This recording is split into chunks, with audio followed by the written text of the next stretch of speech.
ಪ್ರತಿಯೊಬ್ಬರು free education ಕೊಟ್ಟಿದ್ದರಿಂದಾಗಿ ಜಲ್ದಿ Europe ಮತ್ತು ಅಮೆರಿಕ ಎಲ್ಲಿ ಉದ್ಧಾರ ಅದು ಬೆಳೆದು ಅಂತ ತಿಳ್ಕೊಂಡಂಥ ಚೈನಾ ತಮ್ಮ ಎಲ್ಲ ಮಕ್ಕಳಿಗೆ ಫ್ರೀ ಎಜುಕೇಷನ್ ಹೈಯರ್ ಎಜುಕೇಷನ್ ಥರ ಕೊಡೋದ್ರಿಂದಾಗೆ ಇವತ್ತು ಅಮೆರಿಕ ಜೊತೆ ಫೈಟ್ ಮಾಡ್ಲಿಕ್ಕತ್ತದ. ಇರಲಿ ನಮ್ಮ ಚರ್ಚೆ ಮಾಡೋಣ ಅದನ್ನು. ಇವತ್ತು ಭಾರತ ಪ್ರತಿಯೊಬ್ಬರು ಹುಟ್ಟಬೇಕಾಗಿದೆ ನಮ್ಮಲ್ಲೇ. ಅದಕ್ಕೆ ಕಾರಣ ಉನ್ನತ ಶಿಕ್ಷಣ. ಅದು ಭಾಳಷ್ಟು ಜನ ಸಿಗ್ತಾ ಇಲ್ಲ. ಹೀಗಾಗಿ ಕಲಿತಂಥವ್ರು ದುಡ್ಡು ಖರ್ಚು ಮಾಡಿ ಕಲ್ತಿರ್ತಾರೆ. ದುಡ್ಡು ಹೊಡಿಸುವಾಗ ಅವ್ರು ಪಾಪ ಅವ್ರು ತಪ್ಪು ಅಂತಲ್ಲ, ವ್ಯವಸ್ಥೆ ಆಗದ. ವಕೀಲಗಳು ದುಡ್ಡು ಇದ್ದವ್ರ ಪರವಾಗಿ ಮಾತಾಡ್ತಾರೆ. ಇವತ್ತು ದುಡ್ಡು ಇಲ್ಲದವ್ರ ಪರವಾಗಿ ಇವತ್ತು ಬಾಲನ್ನು ಮಾತಾಡ್ತಾ ಇದ್ದಾರೆ. ಈ 74 ಸಾವಿರಗಳಲ್ಲಿ ದುಡ್ಡು ಇಲ್ಲದಂಥವ್ರು ಬಡವರು ಯಾರು ಏನು ಎಲ್ಲ ಬಂದಂಥವ್ರು ಪಾಪ ಹೋಗ್ರಿ ಪುಣ್ಯ ಪಡ್ಕೊಳ್ಳಿಕ್ಕೆ ಬಂದಿದ್ದಾರೆ ಅವರು ಅಲ್ಲಿಗೆ. ಆದರೆ ರೆಕಾರ್ಡ್ ಬೇಕಲ್ಲ, ಇವರು ಇದಕ್ಕಾಗಿ ಸತ್ತಿದ್ದಾರೆ ಅಂತೇಳಿ ಯಾವ ಆಧಾರ ಮೇಲೆ ಮಾತಾಡೋದು ನಾವು.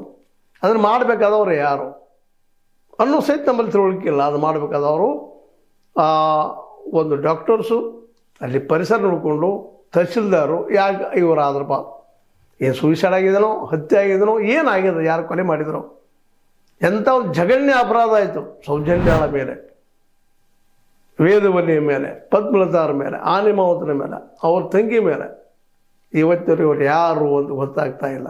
ಎಲ್ಲ B report C report, B report C report.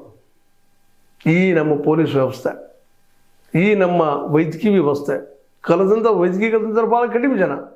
ಅವ್ರು ತಾವು ಬದುಕೋದಕ್ಕಾಗಿ ಅನಿವಾರ್ಯವಾಗಿ ಅಡ್ಜಸ್ಟ್ಮೆಂಟ್ ಹೊಟ್ಟೆಗೆ ಮಾಡ್ಕೊಂಡು ಹೋಗುವಂಥ ಈ ಎಲ್ಲ ಕಾರಣಕ್ಕಾಗಿ ಇವತ್ತು ಸುಳ್ಳುಗಳ ಸಂತೆ, ಧರ್ಮಸ್ಥಳ ಸುತ್ತೆಲ್ಲ ಹಬ್ಬ.